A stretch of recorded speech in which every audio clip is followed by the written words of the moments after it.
Let me tell you a story. Years ago, before I shaved my head and took my vows, I was just like many of you, chasing deadlines, carrying invisible burdens, and measuring life by how much I could achieve in a day.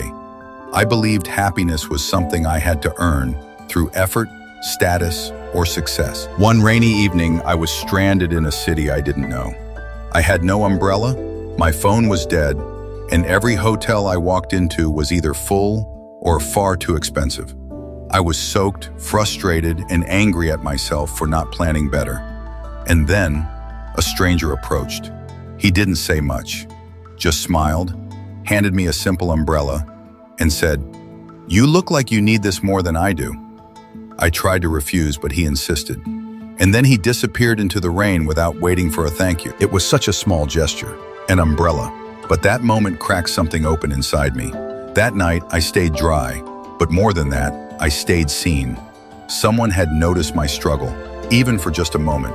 It wasn't about the umbrella, it was the recognition of another human's pain and the willingness to help without expecting anything in return. Kindness, I realized, is not about grand gestures.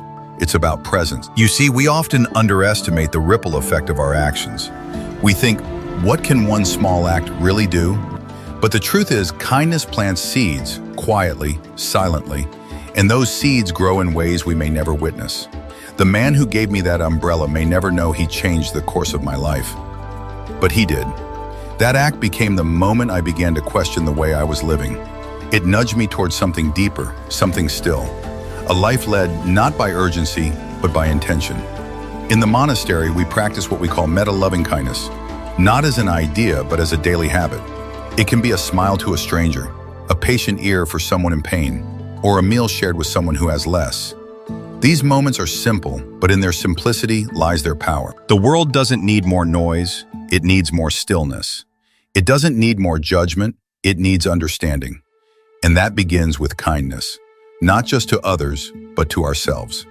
When was the last time you were kind to yourself? Not indulgent, not distracted, truly kind. Patient with your flaws, gentle with your pain, forgiving of your mistakes. That too changes lives, starting with your own. So the next time you feel insignificant or like you have nothing to give, remember the umbrella. One moment of care can soften someone's storm. And maybe, just maybe, it can guide them toward the light. Thank you for spending this time with me. If this message brought you even a moment of peace, consider passing that peace on. Leave a comment sharing a moment of kindness you received or gave. You never know who you might inspire. Until next time, walk gently, speak kindly, and live with purpose.